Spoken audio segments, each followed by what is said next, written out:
Hello and welcome to episode 25 of the Non-Century Podcast. I'm your host Evan, and I'm joined as always by my co-host Joe. We've recently partnered with the good people at Gaming Access Weekly, and you can find our podcast along with all of the latest gaming news, editorials, and reviews at gamingaccessweekly.com. You can listen to us in audio form on Spotify, iTunes, Google Podcasts, and Stitcher. But if you'd like a little more visual stimulation, please head over to our YouTube page. Like and subscribe, and click the bell to receive notifications whenever we put out new content. You can find us on Twitter at Nonsensory1, on Facebook at Nonsensory Podcast, and please come join us for our weekly Tuesday stream at 7:30 p.m. Eastern at twitch.tv/nonsensory. Finally, please support us on Patreon by going to patreon.com/nonsensorypod. We have 4 tiers of membership ranging from $1 to $20, and perks ranging from getting to vote in polls to getting to read a personal greeting at the start of our show. With that out of the way, Joe, how are you today? This fine Sunday afternoon, which will now be a Tuesday to all of you listeners. What happens, Evan? There's not a whole lot of happenings today. It's not really a whole lot of happenings. I have a very, very important day tomorrow. And I'm not going to reveal what it is because I've been told not to. But What? Yeah. So this is something I didn't know about? No. It is something you know about. I'm just not allowed to reveal it at large. Oh. Okay, cool. See what I'm saying? So, wish me luck in my random endeavor that nobody can know about until after it's done. Hey! But other than that, man, nothing's really been going on. I've been playing way too much hockey. Like, so much hockey. And I can't wait till October to get NHL 21. So, and it'll be the first time that I've had a PS Plus membership, a PlayStation Network whole paid for account in 2-3 years. It's been a while for me too. So if you get that and you think it's worth getting, I'll get it as well, and we'll be able to play together because that'll be cool. Yeah. I mean, I'm definitely going to get it just because I have a friend that really likes to play it, and it would be nice to not have to go to his place and play it. But at the same time, it's one of those things where I'm okay at it, but I also get a lot of cues from him while we're sitting there talking, and he'll be like, "Oh, just pass it over here," whatever. And so I need to make sure that I have a headset and stuff like that because I'm not as good. We play online on his account, and his account's hundreds and hundreds of games, and he's really good, and so I barely keep up. Right. But I would love to play more hockey. I mean, we're not going to get... So are the Penguins out? Yeah, they're out. Yeah, so not getting any more hockey this year. Pens got trounced. Yeah, by the lowest ranking team in the league. Yeah, that was so sad. So hold on. I do have a few happenings. So my wife's parents were away for basically the start of this whole beer virus stuff. They've been gone for almost 6 months. They actually left before we started this show.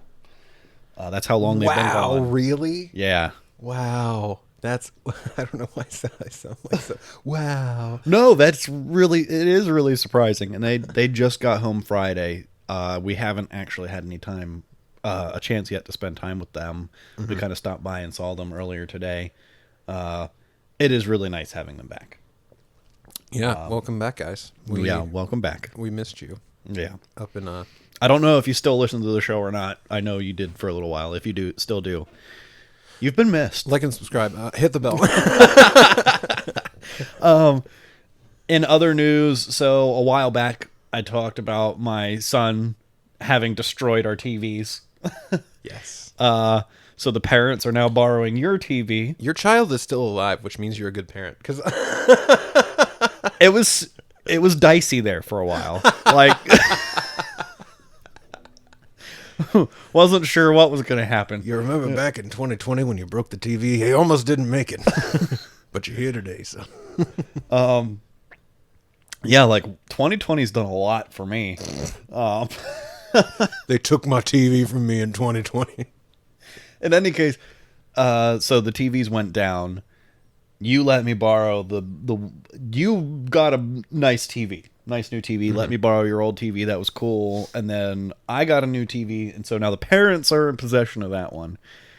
I can't wait till we go to that house, and I'm just like, hey, it's a pretty sweet TV. It actually is a really nice TV. Where'd you get it? But the upgrade, I've been able to play some games and things on the new TV, and like, so good. I understand now. Like, can you please put the mind blown thing in there? I'll do it again, I promise. Because this whole time leading up to the new console generation, I know we're not there yet, but like the whole time I've been like, is there really any justification for an upgrade? And like seeing what it was like to go from 1080 to 4K, I'm like, right. So like the next step up to like really doing 4K well is going to be like, it's just wild. The funny thing is that I was like, we need a bigger TV because we have to sit pretty far back. Like, the size of the room and all the stuff necessitates that we kind of are a little bit farther away. Yeah. But then I've just found myself like, rather than sitting on the couch and playing like was intended, I've rolled the office chair into the living room. And I'm just playing like right in front of it because it looks so pretty. I'm just like, I just need to see all of the things. Ask Hazel. This morning, James and I were playing, and like I got up and stood in front of the TV because I'm like, this is so awesome. Yeah, I'm like right on it. Okay. All right, that's enough introduction. Well, I would ask thoughts and prayers for my little man. We were in the hospital yesterday. He's been having headaches every day for like a week straight, and he does okay when he's medicated. They did an MRI. They didn't see anything unusual. I'm sorry, they did a CAT scan, and they didn't see anything unusual. And we have to talk to a neurologist Monday. We don't have insurance, so internet people, hit up that Patreon. Yeah. We do not have any health insurance, so this is... hopefully they find nothing, when we talk to the neurologist.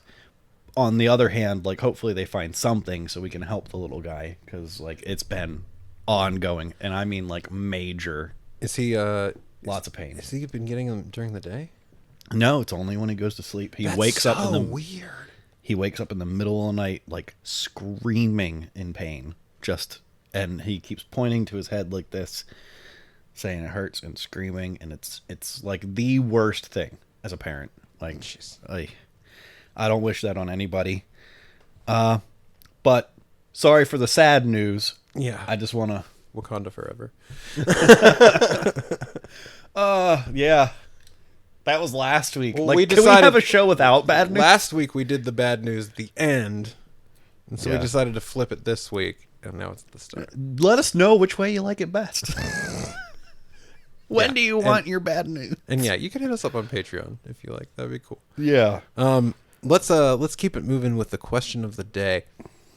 Wakanda forever. What is your all-time favorite superhero movie? This isn't relegated to Marvel. This can be like anything, as old as you want. Whatever you want. So this one's tough for me, because there are a lot of like off-brand superhero movies that I really love. If you want to give a top 3, you can. Well, the problem is I don't remember names for a lot of them. Off-brand superheroes. Oh yeah, like so. I'll just get into it. So like, I will give you like Are you talking about like Mystery Men? Well, different. Like, okay, so there's like the League of Extraordinary Gentlemen. Oh, okay, yeah. There's like, just off Hellboy. If they appeared in a graphic novel or a comic book and they made a movie about it, then yeah, like, it counts. Well, I was gonna go with making my top 3 would be Blank Man. Please tell me you remember Blank Man. Blank Man and Chronic, yeah. Yeah. Yeah, that movie was great. No. Wait. Wasn't that a movie? Blank Man. I don't remember Chronic. Oh, no, we're gonna get. Okay, continue. I will. So I would actually, that makes my top 3 definitely, because that movie's great. Oh no, dude, I'm so stupid. Blank Man was a movie. Blunt Man and Chronic was the name of the superheroes from Jay and Silent Bob. Yeah. I'm like, dude, I know what you're talking about, but I don't think that's what I'm talking about. Okay. That was Damon Wayans or one of the Wayans brothers. Yeah, Damon Wayans, yeah. Yeah, and it's a great, well, it's really dumb, but I was like 5 when I saw it, and it was fantastic. So maybe we should go back and watch it. It's really good. It is really good, and I've always loved the Wayans brothers. So yeah, the Wayans brothers are great. Jamie Foxx too. But my real answer, like, I don't know if I can put that one up there because it's kind of a joke. It's not meant to be a real. Yeah, well, I mean, it's satire. I think I don't even know if it's satire. It's just funny, but. What would your answer be? Because, like, for me, it's tied between The Dark Knight, or Watchmen. And I know Watchmen is controversial because so many people despise the Watchmen movie. Oh yeah, but I love the Watchmen movie. I think it's great. Except, all right, there's one part in the Watchmen movie that makes me laugh every single time I watch it, because there's a Dr. Manhattan. His glowing blue crotch. Yeah. No, it's not his glowing blue crotch. Okay, but it involves him, and that he reappears. Like, what happens in the comic is that he is in this like nuclear reactor thing or whatever, and it vaporizes him basically, and then he slowly starts to reappear as different parts of himself, like the nervous system and the skeletal system and stuff, until he eventually reforms as the blue guy that is Dr. Manhattan. But in the movie, his girlfriend from back in like the 50s, she like sees him, and there's like all this light, and he looks like blue Jesus, and he just like starts coming out, and that's that old movie trope. Yeah, and she looks at him, and she just looks up at him and goes, "Oh, John," and it's just like the funniest. I don't know. There's like a weird echo effect on her voice, and it's like so not. I don't know. It's not what they were going for. I'll just say that. Well, the Jesus trope in hero movies is done like so much. The savior trope. Like just the literal, like, okay, this thing. Superman. Okay. It was done in Spider-Man. Like, I just noticed this the other day because we were watching on the new 4K TV the new Spider-Man, or not Far From Home, but Homecoming, and it's done. It's such an overdone trope. They did it twice in that movie. Really? In that movie alone, they did it twice. Well, and also in like what is it? Spider-Man 2. I'm talking about where I was like holding back the train and stuff, and he's doing that too. I don't know. And then they like literally just like leaned into it super hard in the new Superman movies. Yep. If I was going with my favorite superhero movie, it would probably be the Dark Knight, though. I just think it's just so good. It's the most well done movie, I think, of all of the superhero movies. I kind of want to agree. I do. That's fine, Joe. I didn't want to put it on my list because I feel like that's like really high. I tend to like to be different.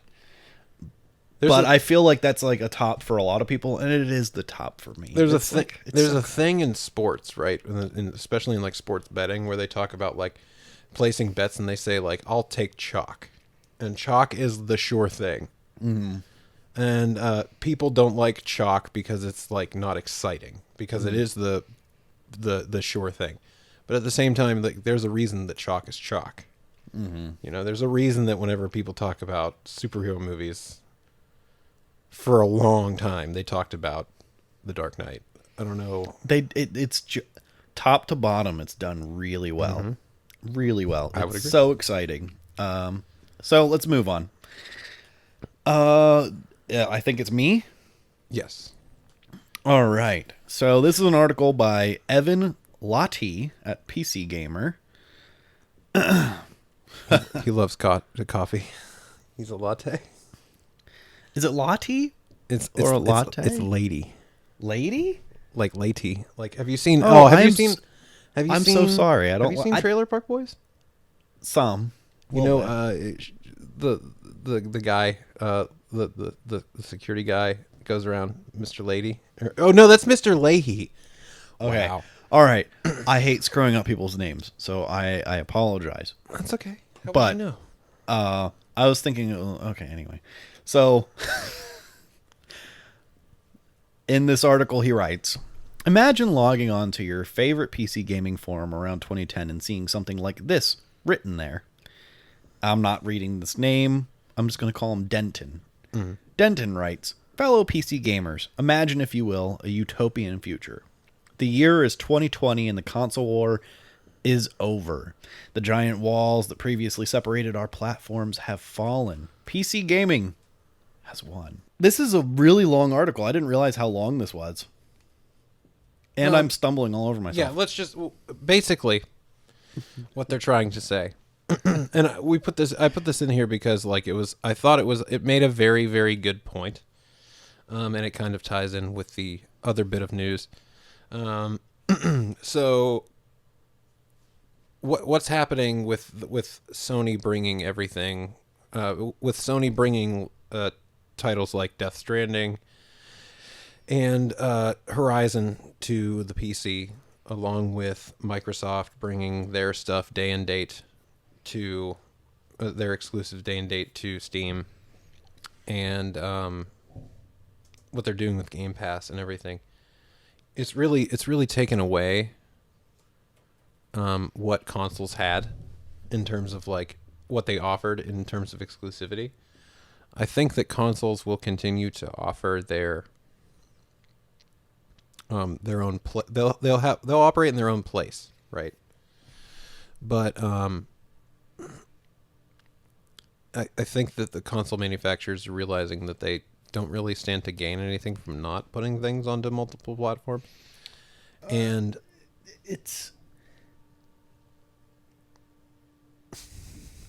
that is definitely going to show up in the audio. Yeah. But there was a freight train. There is a train. I don't know. So it could just be that this is like scarred into my brain from like having been in this from the beginning. Yeah. That is crazy loud. It is loud. But the idea of having no exclusive content from one console to another just doesn't make sense.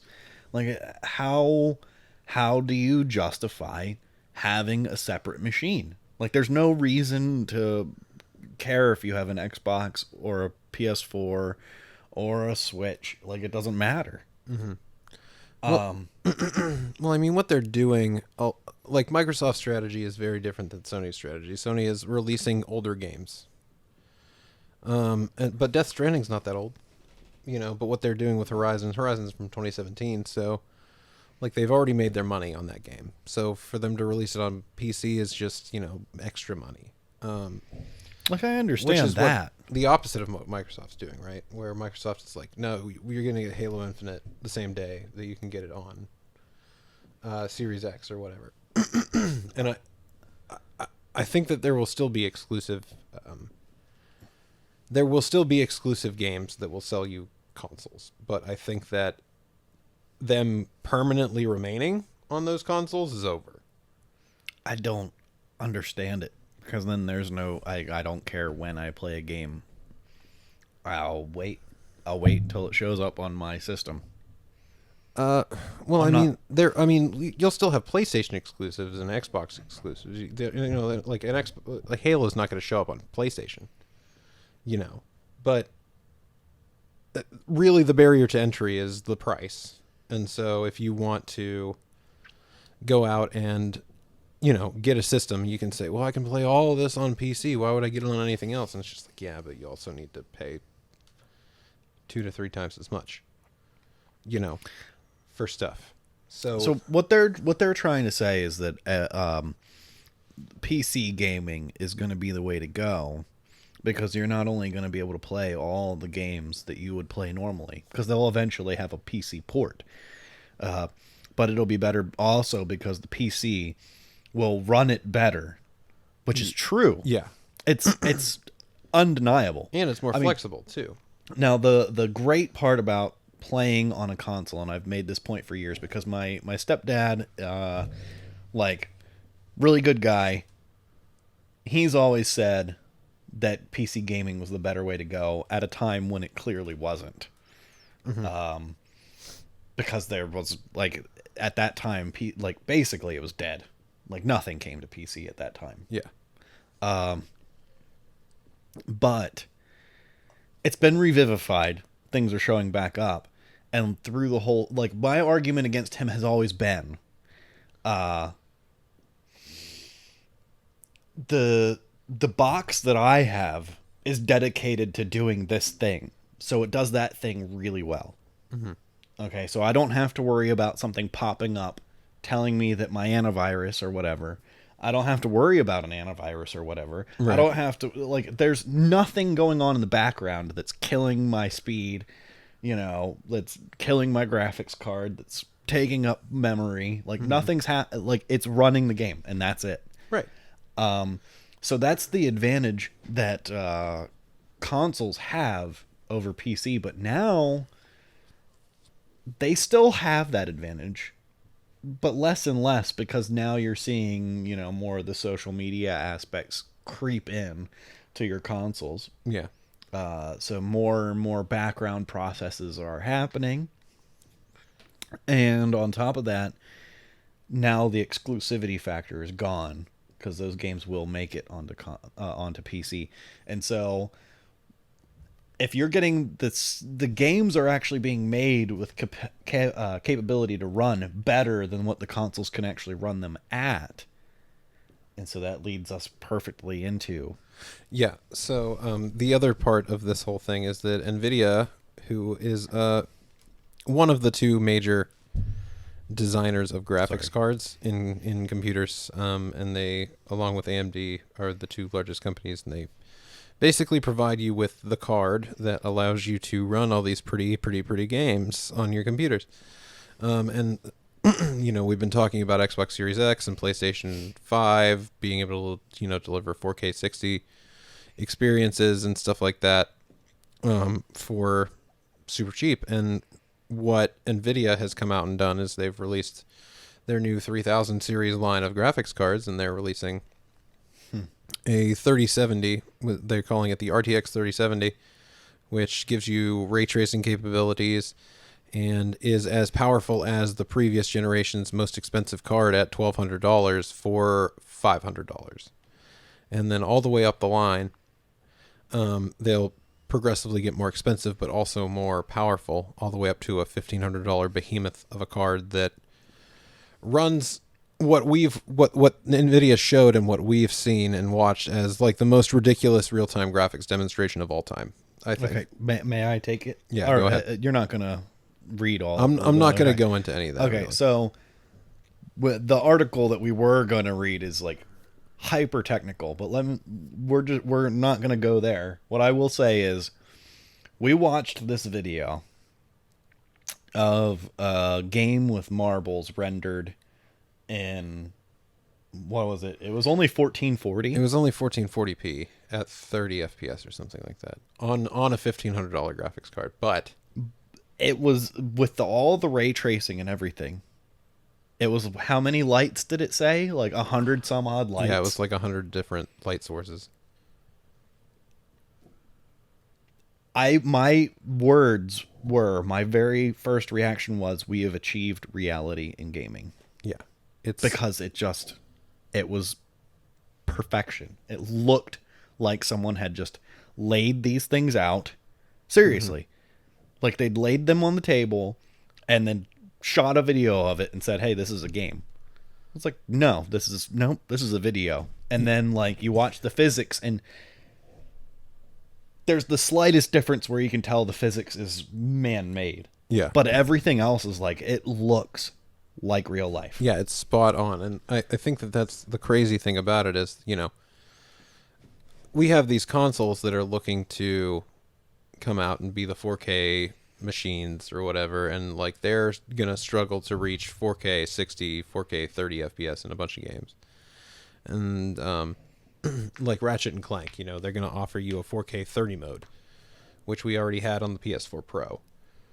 Granted, it was upscaled. It wasn't actually 4K. It was like 1440p upscaled or whatever. And, the new consoles are saying, like, we're going to give you native 4K, no tricks. It'll be 4K, 30 to 60 FPS, some promises of 120 FPS, and all this stuff. But, then you go and you look at, a $700 graphics card running Doom Eternal in 4K at double the frame rate of the last generation's $1,200 graphics card. And you're just, when the Series X was announced, you couldn't possibly build a computer that could compete with it for any reasonable amount of money. And Nvidia basically came out and said, actually, you can. Granted, the card that we're releasing is going to be as much as the console, but also the utility of the PC and all this stuff. It's not just for gaming. Like, you can do whatever. Right. And whatever you and that's want. the great thing. And that's the one thing that I want to point out is, like, while you're saying that, like, the great thing about a console is that it just does what it does. And that's cool. But also, like, that's a point for and a point against. The PC that we're doing this on right now is also a thing that can play games, is also a thing that makes all of the art that we put up on the podcast, is also the thing that we do, any audio mixing, any video editing, all this stuff. Like, there's the value proposition you can, and I think that's going to continue to be what drives people towards consoles is, this is $500. This is all I want to do is play games on it. I don't need to spend $1,500 on a computer or whatever. But, PC is going to keep up and always going to be a better option at a certain range of price. If you spend the money, you're going to get better performance, and there's less stuff that you can't get on it now. What I wonder is, like, you see, like, I watch videos of people who build custom PCs, and I watch videos of people who do like complex animation rendering. Mm-hmm. Okay. And they usually have multiple PC setups. Yeah. Because animation rendering is quite complex. Yeah. And so they'll have, at least 2 PCs to make it work. Mm-hmm. And I'm wondering, like, is this putting us to the power where that will be unnecessary? Yes, 100%. Like what we saw in that Marvel video, which we'll have playing while we're talking about this so that y'all can check it out. It's insane. It's just insane. Nuts.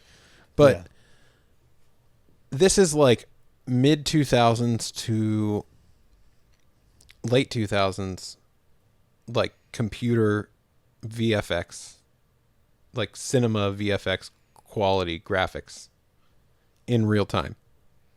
Like, you don't, this thing that used to take multiple PCs is now just a thing that you can achieve whenever. You can just make a game that works like that, which is insane to me. So, it's, again, I'll keep referring to the fact that it's all about value, and I'm not here to say that consoles are dead because people said PCs were dead forever and I hated it. And so it's not, that's not it. Everything has its place. Everything has its place, but I think this is a huge step in, and the people that have been buying PCs and gaming on PCs have been slowly climbing over the last decade. And as the industry becomes less and less platform agnostic, more people are going to just go, well, this is the best way to play. This is the best experience that I can hope to get. But your point of all the hurdles and stuff that can pop up, and stuff that's just beyond just playing games. Like what I think of is, like, every time we go on to stream 7:30 Eastern time, twitch.tv/notcensory, we always have some kind of technical difficulty that we're fighting with. There is literally always something.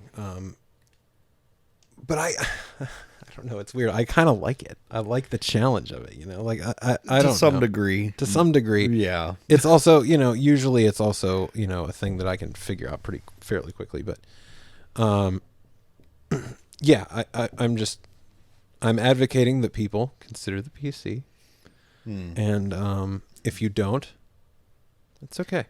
It's all right. Yeah. I'm not going to judge you. I'm not going to be a PC Master Race person. Wow. That was dark. So anyhow, I guess we'll move on to the next bit of news. Right before we do you have like a lighter or anything on hand? Yes, we need to. All right, yeah, I'm going to crack a beer. The next burr. Here you go, sir. Oh yeah, on camera, because we're not stopping. On to the next bit of news. We've got the PlayStation 5 is set to only be backwards compatible with PS4 games. This is from Sean Mayer at VG247. Ubisoft recently confirmed that PS5 backwards compatibility will only work for PS4 games, noting that PS1, PS2, and PS3 games will not be playable on Sony's next-gen console. The news comes from the Ubisoft support page, as spotted by Nibel on Twitter. Following the link embedded in the tweet will bring you to a post in the official Ubisoft support page with information about how PS5 backwards compatibility is due to work. Quote, as part of their next-gen upgrade process, PlayStation offer a number of features designed to help you move from PlayStation 4 to PlayStation 5, the post reads. The PlayStation 4 players will be able to join multiplayer games with PlayStation 5 players. Backwards compatibility will be available for supported PlayStation 4 titles, but will not be possible for PlayStation 3, PlayStation 2, or PlayStation games, it continues. It's worth noting that this comes from Ubisoft and not Sony, and could therefore refer to one specific studio response to PS5 backwards compatibility as opposed to the overall possibility of preloading PS4 games onto a next-gen machine. That being said, the phrasing of will not be possible for PlayStation 3, PlayStation 2, or PlayStation games implies that it genuinely can't be done, so this could potentially be concrete information that PS5 backwards compatibility won't be a thing for games that launched prior to PS4. So yeah. With all that, what are your feelings, Joe? I know for a while they've been telling us that they haven't they haven't come to the table and said like this is not going to happen yet. They've always left the door open, and it hasn't been specifically stated like PlayStation 4 titles only for backwards compat. So with this, it's not official confirmation from Sony, but I mean, it's Ubisoft basically stating this on one of their support pages. It sure sounds like we're only going to get PS4 backwards compatibility in the PS5. How do you feel about that? If that's true, basically, if that's true, then Sony has been lying for months, if not years, about what this console is going to be able to do. So that's pretty infuriating as a fan. I mean, that's a pretty big misstep. How much does it matter to you as a consumer of games, though? As a person that is potentially buying a console for the next gen, what does that mean to you? I mean, so for Sony, it's not as big a deal. For me, it's not as big a deal with Sony. But if I were to stand in the shoes of a Sony fanboy, like for me as a Nintendo fanboy, if they would pull this on me, it would be like. But they already do pull this on you. I'd be beyond. No, but they don't promise it. They don't say, "Oh, this is going to be backwards compatible," and then it isn't. They don't do that. They just don't. They just don't do it.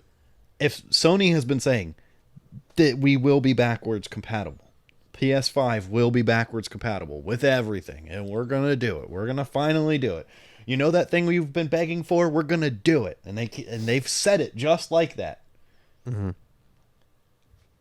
Nintendo doesn't do that. And if they did do that, like, I would be so devastated, because it's like I have N64 games that are sort of, well, I mean, cartridge, so there's limitations there, but let's just, like, I have NES games, Super Nintendo games, N64 games laying around that I can't play because I don't have a console that functions correctly. You promise me that you're going to make a system that will go back and play those games, and then you're like, oh, just gotcha guy. Yeah, no. I think that it's a big mistake for Sony to kind of, like, not say that it wouldn't be a thing. you know, like they had to have known that they weren't going to be able to emulate. Maybe they'll find a software emulation source in terms of like maybe they send you to PS Now to do this kind of stuff. But out of the gate, they're not going to have it. You're going to be able to play your PS4 games, but what doesn't make sense to me is that there has to be a way for them that they could do it. I don't understand why it's not possible. Why they keep insisting that it's not possible. It has to be possible. Yeah. You developed the hardware, that ran these games. You know how it works. Why can you not make it possible? Why can you not build an emulator? Because that's exactly what Nintendo does do. You can play Nintendo and Super Nintendo games on your Switch. Hopefully they're working on the N64, please. And you can go back and play those games, and they just emulate it right on the console. See, why can't you figure that out? For me, it's kind of like, like PS2 emulation and PS1 emulation works fairly well on PC. I know that PS3 emulation is super taxing on hardware, even on high-end PCs.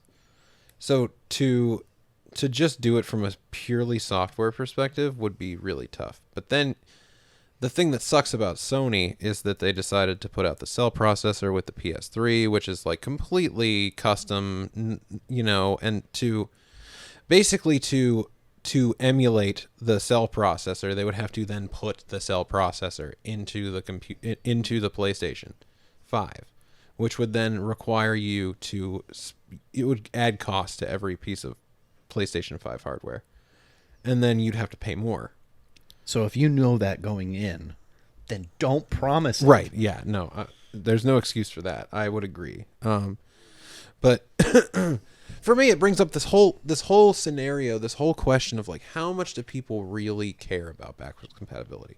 Like, I think to a lot of people, especially when you're talking about discs, like with Nintendo and carts, okay, you're not really expecting that, okay? Mm-hmm. Yeah, it's a completely different format. But when you have discs laying around, you don't really just like get rid of your discs, okay? You've got stuff from PS1 probably laying around. Yeah. It's a much bigger deal if you're like, hey, all those discs that you've been saving still useful. That's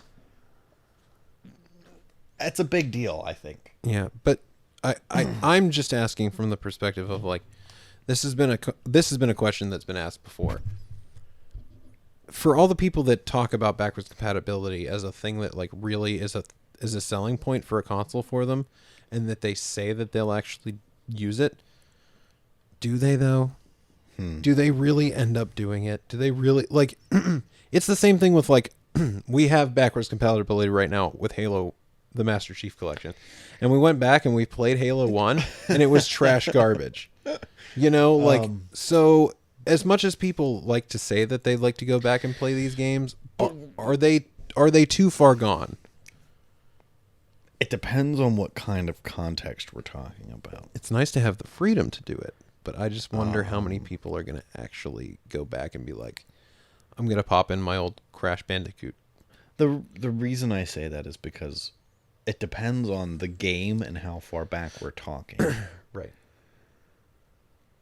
This is actually going to end up being a really good segue. Oh, yeah. So the reason I say that is because like Halo's like there are definitely plenty of games that have not aged well. But I would say that's like Halo. We found out that it didn't really age well. We went back and it's like, wow, it's not what I remember. Mm-hmm. And it was kind of sucky. Yeah. We were glad that it was over. If you haven't seen our Twitch, I don't think it saves videos for very long. I don't know. It saves it for like 2 weeks. Yeah, so you're not going to be able to see our Halo stream, but I have all the videos saved, so maybe I'll go back and I'll re-upload everything. Mm-hmm. It sucked. Yeah, it was not as good. And that's kind of where I'm coming from, is like, but there are plenty of games that aren't that way. I think that it's more of a thing for people that are like YouTubers or games journalists, where they go, I would love to go back and play Legacy of Kain Soul Reaver and then do a video on it or write a article on it or something like that. But your average guy that's going to go out and just like, buy the new Batman game. You said Legacy of Kain Soul Reaver, and I'm like, yes, let's do it. That's exactly my point. I know. Every time I think of a new game that I'm like, I'll use this game as an example, and then I'm like, man, I really want to play that. Right? I don't know. Just everything that Sony has said is in the past in regards to backwards compatibility is people ask for it, but our stats show that they don't use it. Well, I mean, if that's the case, but even still, then you've broken a promise. Yeah. Like, don't promise it. Just say we're not going to do it because call us the liars. Right. Yeah. Say, guys, you're not going to use it anyway. And then we'll be like, well, we'll probably be pretty mad about that too for a little while. But well, the funny thing is that we're going to have a weird juxtaposition where we talk about backwards compatibility and then we're talking about... Yes. It fell on me because you just read the last one. Oh, I know. Okay. But now we're going to talk about something tangentially related, but we'll get into it after you continue, Joe. No, I'm pretty much done. Let's jump into it. Ready? Okay. Yes. So, the next piece of news is the Nintendo Direct Showcase that basically 35th Mario anniversary. Like, yeah, I'm gonna keep putting that in there for the whole episode. Yeah. So this is an article by Ethan Gash. Like that green stuff that you could buy from Nickelodeon. Gack, yeah. Ethan Gack. Oh, I'm so sorry. And Ash Parrish, which is also pretty bad. Do you think his parents really like Gack? I don't know. Ethan Gack and Ash Parrish. Of Kotaku. Yep, Kotaku. Okay, so the article goes a little something like this. In celebration of Mario's 35th anniversary, Nintendo released a Super Mario Bros. Direct stuffed with all Mario everything. Here's a look at all of the goodies the company announced. A new novelty handheld. Coming November 13th, 2020, is a new Game & Watch style handheld loaded with the original Super Mario Brothers, Super Mario Brothers The Lost Levels, or 2, Super Mario Brothers 2, but only in Japan, and a Mario-themed edition of the classic Game & Watch title ball. The long-rumored 3D Mario collection, which includes Super Mario 64, Super Mario Sunshine, and Super Mario Galaxy, will all be coming to the Switch with higher resolutions and optimized for the Nintendo Switch. The compilation is called Super Mario 3D All Stars and will be sold from September 18th until March 31st, 2021. Yes, there is an end date. A new Mario Kart that uses real toy cars. Dude, I'm so excited by this. Like, on one hand, I'm like, is it really practical? And on the other hand, I'm like, ah! Okay, so... face lasers. All right. To ensure that we never leave our homes again, Nintendo is making a new Mario Kart game featuring actual toys you can race around your house.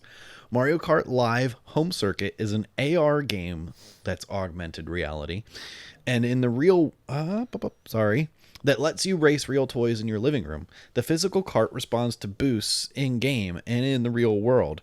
Stops when hit with an item and can be affected in different ways depending on the race, Nintendo stated in a press release. Players place gates to create a custom course layout in their home where the only limit is their imagination. Like, I'm so excited for this.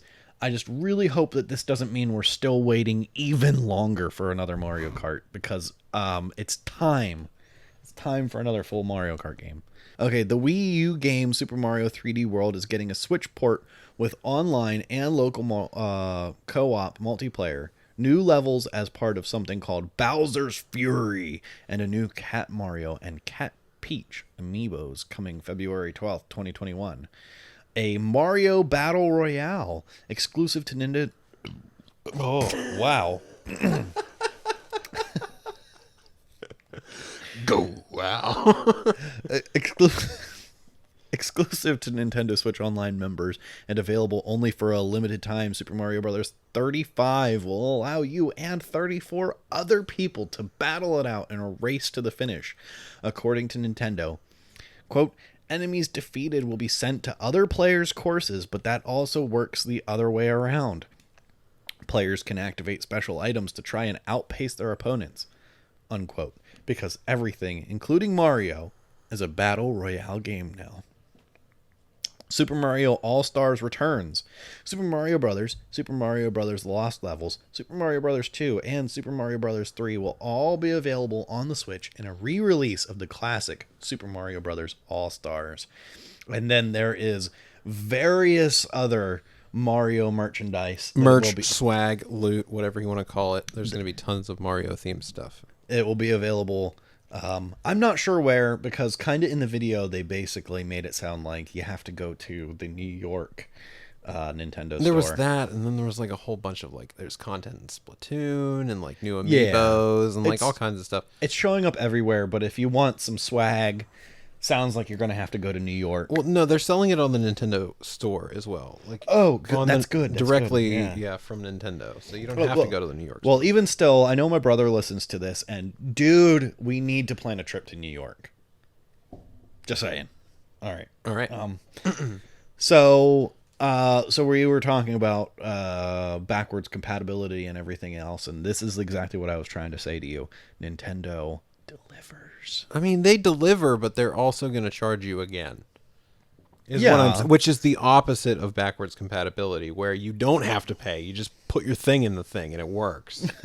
Put your thing in the thing. Put your thing in the thing. Now they're going to charge you again for Mario 64 after they put it on, the 3DS, and now they're bringing it here. I like Nintendo. I think that like this is exactly the thing that people want. I want this, but and am I going to go out and pay $60 for it? Probably. That's the thing about Nintendo. They've got you. They just got you. They know that you'll go out and spend more money again, and you'll be like, whatever, I don't care. This is great. Dude, yeah, because I have to have Mario Sunshine. Like, Mario 64, I know, like, that has a special place in people's hearts. But Mario Sunshine and Super Mario Galaxy, like, give me some of that. Like, put it right in my veins. That should be a thing that we give people on Patreon. Because that's really our tagline, a special place in people's hearts. We should have like a little sticker of a heart. You have a special place in our heart. Oh, I love it. It'll be a little heart, and there'll be a little dot there, and it'll be like an arrow, and it's like, you are here. No, it'll say you are here, and a little arrow. Okay. I love it. Oh. Okay, so of all these things, though, the 3D Mario collection, the old Mario collection, and the new Mario Kart with the toy cars and Super Mario 3D World getting a Switch port, all this stuff. What are you most excited for? I'm not going to include Mario Battle Royale because I think that it's like it's only available for a short period of time. Yeah, and it's like fun, but it's not. I don't know. It's silly. Dude, definitely Super Mario Galaxy as part of the 3D All Stars. I don't even care. I just want that.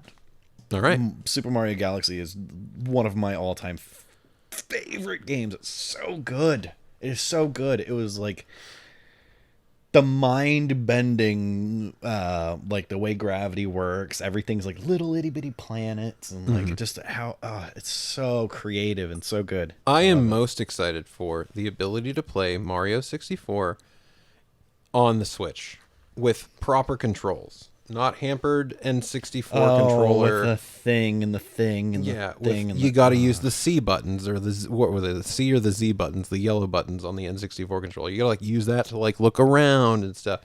You know, like if it controls like Odyssey and it's Mario 64, I'm down. I actually might like the game now because I know, like when I was little and it came out and everyone was I was like, dude, this game sucks. Yeah, it controlled like trash. Like, and I hate like back in the day. I think that I was less against it because like I played other 3D platformers like Crash, but they were mostly like, you move straight, forward, you move backwards, you move left and right, but they didn't give you like all kinds of motion in Mario was one of the first. Right. So I think that I'm probably most excited about the new 3D collection, but I'm also really excited about Super Mario 3D World. Just so that we can play together. Like, I love the co-op in that game is so good. Yes. So I can't wait. Okay. Special shout out to Super Mario Brothers 3 though. Moving on. We're coming up against it, so we're gonna do this a little bit quick. Well, there's no reason we can't maybe put out a couple nuggets. We could do a nugget or two. Okay. Activision is charging $70 for the next gen Call of Duty. This is from Paul Tassi at Forbes. Yesterday, we saw the reveal of Call of Duty Black Ops Cold War, a game I'm already tired of writing out in full because of its absurdly long title and equally ridiculous acronym. CODBLOPSSCW. What? Oh my God. I told you, man, it's like those Japanese animes. What is that? But past the conspiracy-filled trailer and the No. What? Hold on. What does that stand for? Call of Duty Black Ops Cold War. Oh, they just put ops as OPS instead of because operations. It should just be BO. BLOCW because ops is not an abbreviation, it's operations. Well, ops is already an abbreviation. No, it's not. Oh, I mean, no, it's not. Ops is short for operations. Right. So you can just shorten that to O. Right. So it should be CODBO. BLOCW. Well, no, you wouldn't, because you wouldn't shorten black to BL. It'd just be B. Oh. Right, so it's CODBOCW. Yes. This is the dumbest thing to talk about. This is the dumbest thing we've ever done. Okay. Yeah. But past the conspiracy-filled trailer and the special Warzone mode that debuted it, we have an important inflection point in the next-gen launch cycle called Cold War. Yeah, Cold War is debuting with 3 versions, 2 of which are the standard $60 game for PS4 and Xbox One. The second is the cross-gen bundle, which costs $70 and gets you a copy of the PS5 and Series X upgraded version of the game when that's released, which could be within days of the November 13th launch date for all we know. But that raises one final question. How much is the standalone PS5 and Xbox Series X version going to cost? That wasn't in the announcement, but Charlie Intel, which is a COD like fan Twitter account, reports that it will indeed be $70 too, and is essentially just the same bundle but inverse. So when you buy the PS5 and Xbox Series X version, it's $70 and comes with the non-upgraded PS4 and Xbox One versions of the game. Why you would want those if you have moved on to next gen, I have no idea. But this raises a question about the overall cost of next-gen games, and if Call of Duty is making this move, ditching smart delivery-style free upgrades, are we moving into an era where the cost of next-gen games is just going to flat-out be $70 instead of $60? The first increase in well over a decade. I'm not going to read the rest, but, the author makes the argument that no, it won't. But that's really the question that I wanted to pull from it, which we pulled from, I think, what was it? It was like NBA 2K. Yeah, 2K21. Which, was $70. Do you think that with a game as big as Call of Duty, do you think that this is, we know that our series is huge and that everybody buys it every year, so we feel like we can charge the $70, or do you think that this is just what it's going to be? No, this is what it's going to be. You think so? Yeah. It's beyond argument. Like Spider-Man Miles Morales for PS5 is going to be $70. I don't know, because I thought that was standalone.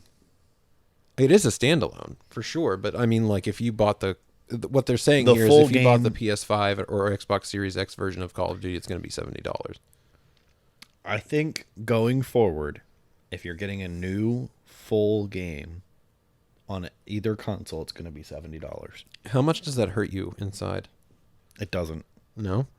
No. I mean, it sucks because, but things cost more as time goes on. Mm-hmm. The dollar becomes worth less. Yeah. And, for me, it's... I feel like I feel like games are already underpriced for the amount of work that goes into them. Your profit margins are shrinking. It becomes as games stay the same price, but cost of game production goes up. It actually becomes harder for smaller studios to make games that can actually compete in the market, and so we need prices to go up because that's the only way we're going to keep all of the great indie games coming. Really, I agree. I completely I completely agree with you that if for me it's like, do I want to spend the $10 extra? No, but I think that it will mean more for the generation that and the industry in general if we can give that extra money to these developers. I think it's just going to create better games for us. And I think that it will help to sustain the industry more than it is, where we have so few we have so few studios and companies that are able to compete on the stage that companies like Activision and EA operate on. That there is this big gulf where the double A game is gone, where we have the triple A games and then we have indies, and everything in between is just like gone. It doesn't exist. Pretty much, and it's because everything's been stuck here at this price point. Right, and I think that the extra $10, you can talk about, games are stuffed full of microtransactions and stuff like that, and I understand that game companies are getting more than just their $60 from you for the most part anymore, because they all have some sort of monetization beyond just what you spend, the $60 that you spend on it. But also, they wouldn't need those things if games costed more. But if they do, it's one of those things where, like, I don't think because I pay $70 that microtransactions are going away. I think that they'll stay, which to me is just the ideal world. Would be I would pay however much money that I need to pay for a game, and I would never be asked in the game, "Hey, do you want to buy this crap?" Yeah, no, I agree. But infuriating. But the only way to get away from that is by paying more up front. But I don't think that that's what's going to happen, though. I don't either, and it's aggravating. We need to. You either ask us to pay a certain amount up front and get rid of that crap, or you can ask less up front and ask for us to buy your crap. Yeah. If you can't manage that, like you want to, well, not only are we going to make you pay $80, but now you're going to have to pay for something in game. Like, just go away. Yeah. Just go away. The whole environment that we have right now is so confusing. And it's just, we have an environment where there are free games that are the biggest games in the world that cost you nothing to play and make all of their money off of microtransactions. And then you've got full-priced $60 games that also ask you for microtransactions. But then we're going to have next-gen games that are going to be more expensive that are still going to ask you for microtransactions. I would love to see more games follow the Warzone prescription. Okay. They give you this awesome multiplayer experience, and hey, you can buy your skins and stupid nonsense. Mm-hmm. So you get this full full multiplayer experience for nothing. If you want, you can also buy Call of Duty. What is it called? Call of Duty Modern Warfare, and you get more multiplayer experiences and a full other single player campaign on top of that. And I mean that, like, and it's still $60, right? I'm right about that. Yeah. And it's brilliant. It's brilliant. Like, everything should deliver this. You should get, like, demos should be a thing. Yeah. Free multiplayer experiences should be a thing. Yeah. Like, make it free. If you're gonna sell me your bull, then make some stuff. Give me stuff for free, and then give me the offer of buying a full game. But I just if people are willing to pay you money for a full game, then cut the crap with selling them stuff. You've sold them the thing. That's it. Right. And that's the thing that makes me most upset about the whole scenario is that for years we've been told that microtransactions are necessary because games cost too much to make and companies need to, recoup their costs. And I agree with that. I think that it is true that games don't cost enough on our end and we need to pay more. The thing is, I think we actually need to jump up to 80. Right. That's the thing. Moving up to $70 does nothing, I think, for the end. It's a half step. We're still gonna receive games that are chock full of microtransactions, and we're gonna pay $10 more, and it's just gonna continue to be annoying. I think that the future that we're asking for makes sense, but it's really one of those things where like you concede to the big game companies and you say, you know what, you're right. Video games are really expensive to make.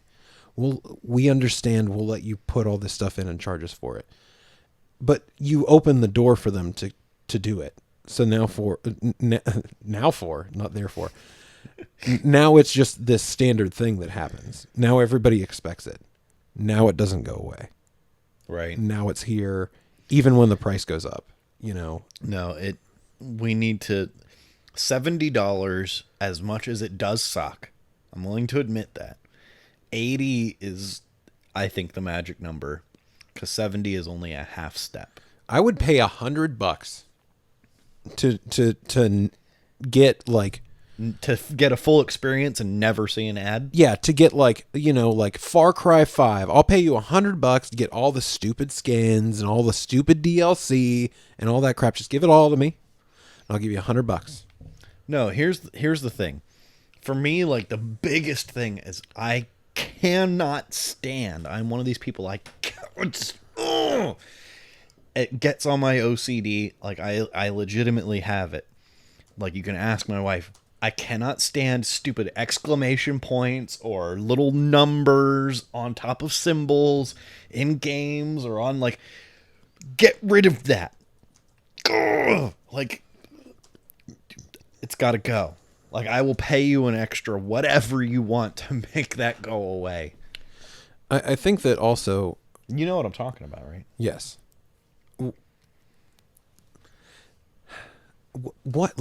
This just brings in a larger conversation of like what is the appropriate cost for a game in 2020. And I don't think that because everybody's charging something different.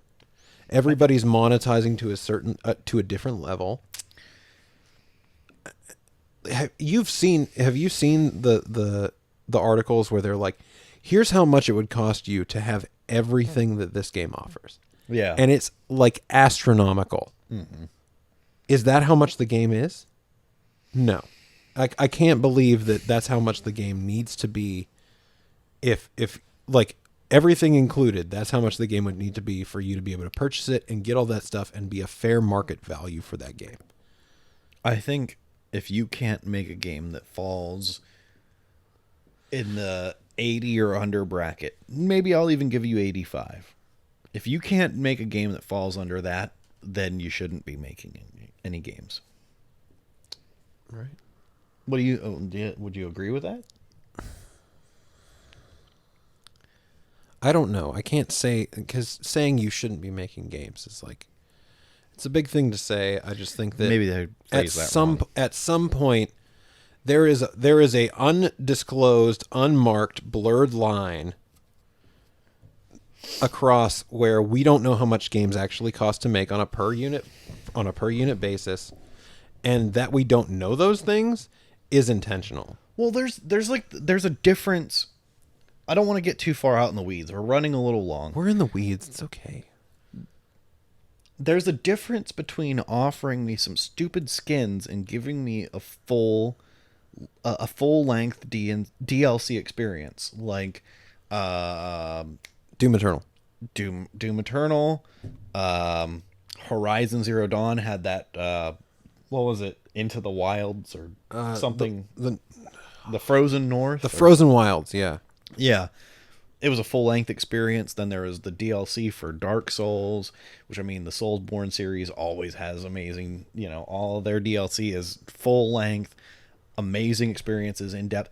There's a difference between that and we want $5 to make your character look different. Yeah. So, like, if we're talking, last week we talked about how they're doing the new Doom Eternal DLC. It's $20. They don't tell you how long it is, but we assume it'll be like 4 to 5 hours or whatever. Maybe less. But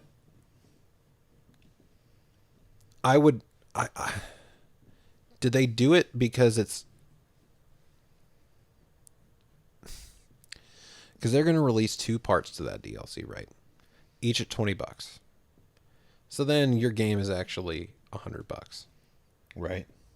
So is that how much that they would need to charge for the whole, if they were to release the whole experience as a thing?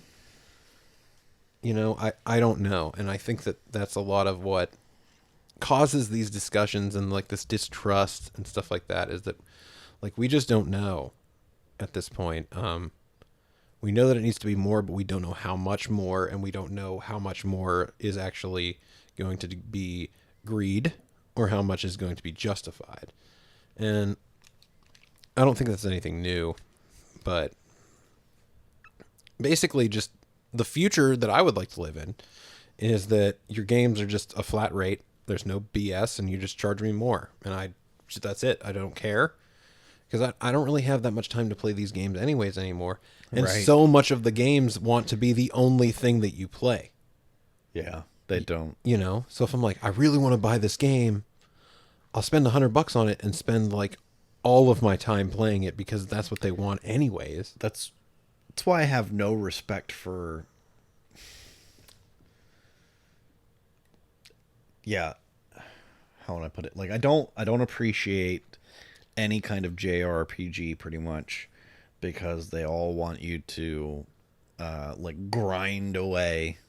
You got to grind and grind. Fire Emblem like, 3 Houses, where they're like, you need to play 4 times to get the true ending, and you're like, oh my god. Yeah. Like, no, but I mean, don't get me wrong, it's actually a really fun game, but I'm not putting that much time in. Right. I'm not. Yeah. Like, respect my time. I think as we go on, I mean, like, even kids these days don't have that kind of time. Mm-hmm. They just don't. No, yeah. No one has that kind of time.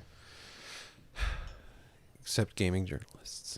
Yeah, they really do. And like, All the people, at least speaking from like our perspective, like, I would put us as like quasi gaming journalists. Like, we're not quite there. Wannabes, yeah. Yeah, but Look, we're more like the reacts videos. Only it's like, yeah. It's like, if you're somebody, that's kind of why. This is gonna get into a whole nother topic, but that's fine. Let's do it.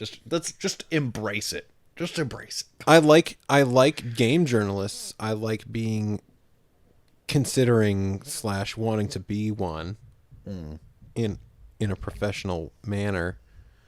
But I think a lot of times that fogs their view of things, where they get a game that's like super stuffed full of content, and it's great for them, but in reality it's like, well, yeah, you're getting paid to go home and play a game. Like, most people have a job that they have to go to, and then they come home and have time to play games. And so, like, maybe a huge experience like The Witcher 3 isn't that great for them, because they don't have 100, 200 hours to pour into one game to see it to the end. So where that links up to the other conversation is kind of like, I would pay $60 if they gave me everything in a game and it was really well done and it was like 8 hours long. Like, that's why I don't have a problem paying for the Call of Duty campaigns. Yeah, I don't care if you want. We were talking before about length of a game versus cost of a game. And it's like, it's not so black and white. if a game is 6 hours long, but it is just the most sublime experience, it's worth if it's the most sublime experience you've ever had in gaming, it's worth $100. Yeah. But if you give me a 300-hour game that has no respect for my time and is just that long for the sake of it, then I don't want to pay anything for it. Yeah. Like I do enjoy Ghost of Tsushima. Mm-hmm. But if it was BioShock in length, I'd be so much happier with it. Because is it too long? I think it's just there's the stuff that you do in between just isn't as interesting as something that's like narratively crafted. Like, go follow the fox and find the stuff, and follow the breeze and find this thing, and it's just like, see, that's. I think that game has its place with certain people because, like, I play Breath of the Wild, and like I'll run off and do something that there's no story involved. There's nothing involved. I'm just gonna wander off over here into the weeds, and I don't care. Like, I make up my own narrative in my head as I go along. I'm like,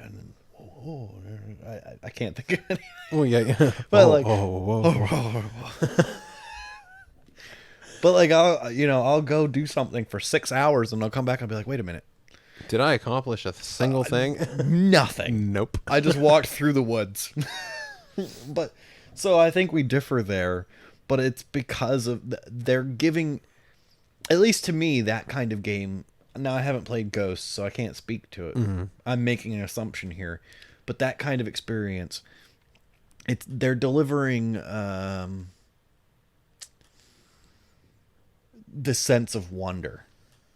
The sense of exploration, yeah, the sense of, like, not wonder, but wander. The sense of wander, where you kind of just, what's over this next hill? I get wanderlust. Wanderlust. A lot. I get, like, in real life. And so games that can pull that out of me, like, I love it. Like, because, full disclosure, and this is, we really need to move on here. For a long time, I want to say up until maybe like I was like 24, like my ultimate dream was just to get into the woods, get away from people, and never see another human being for the rest of my life.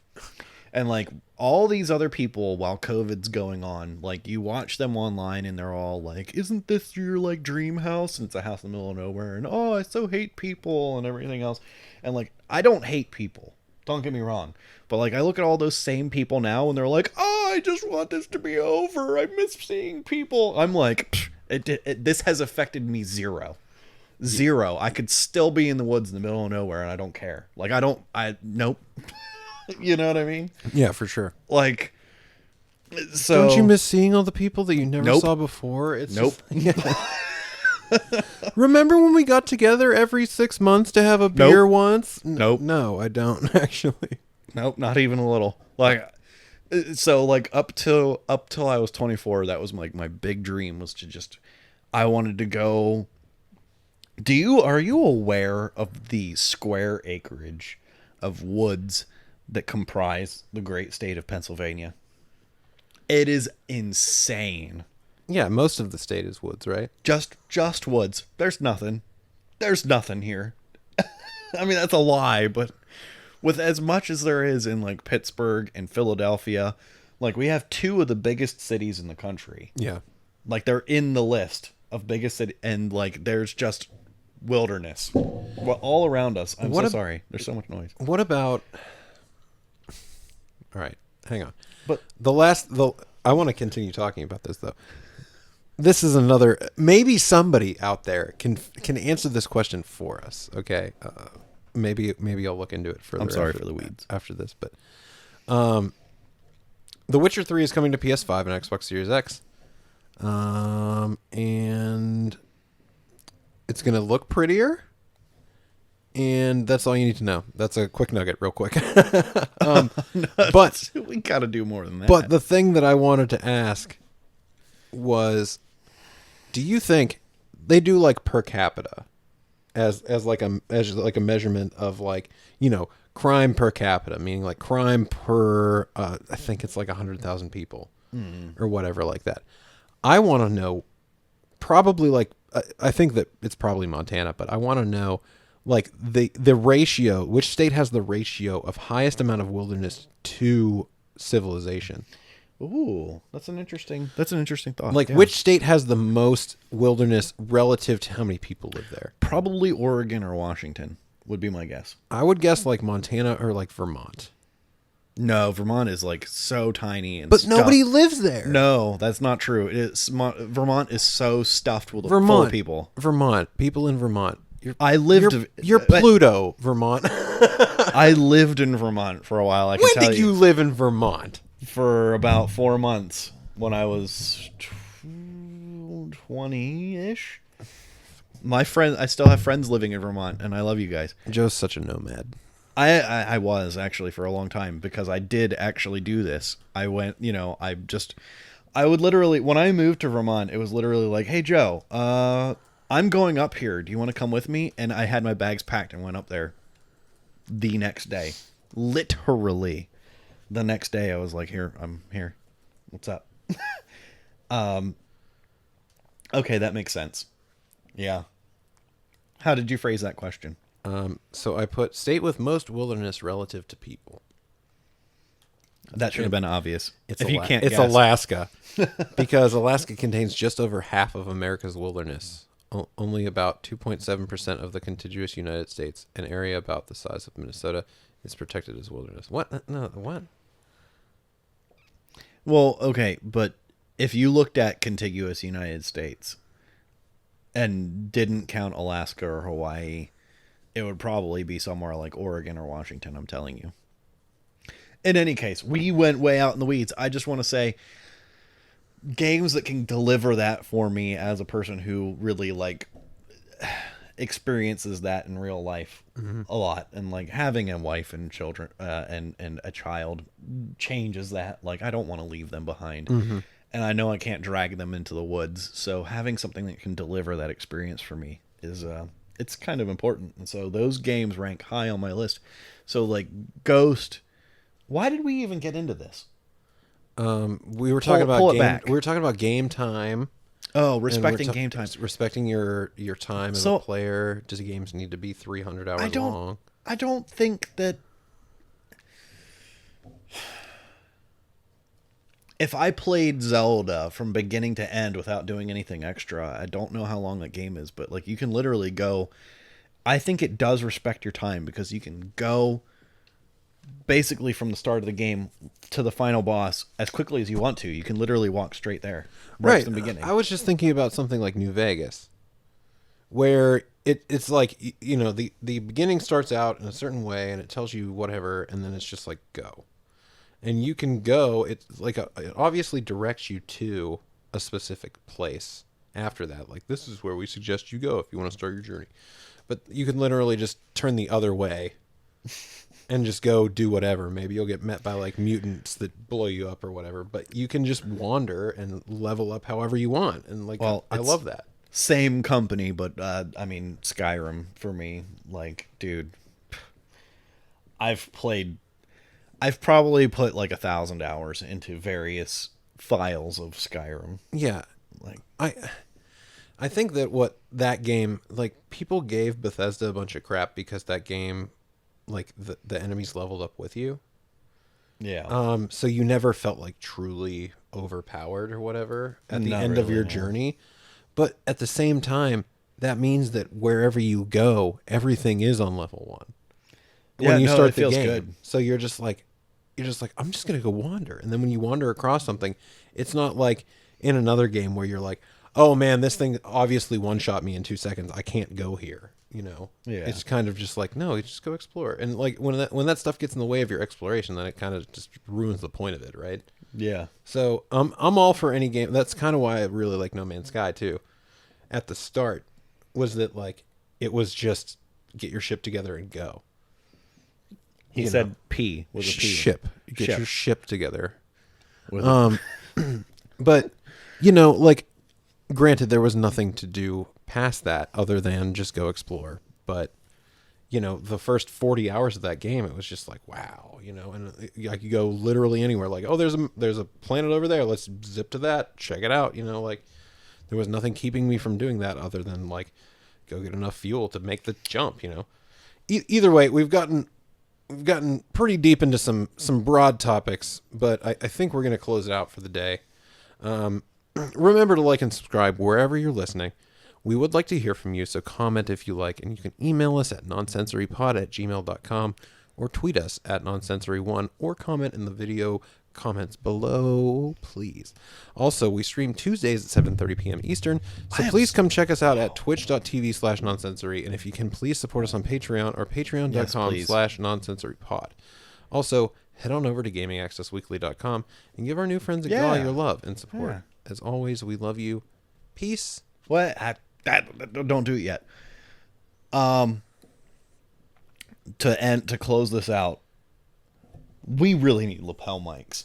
Go to Patreon and support us, and also, like that helps us out as we this is a side gig. We have other jobs. This is a labor of love. Yeah. For all of you and ourselves. I mean, we like to talk. Yeah. Stuff like that. If you can't tell, we like to just gab. It's not like we're not getting anything out of this. We're the old ladies playing bridge. Dude, we should have an episode where we just play bridge. Because that's what old ladies do. They get together and they talk and they play bridge. They drink mint juleps. Be easy. Bye.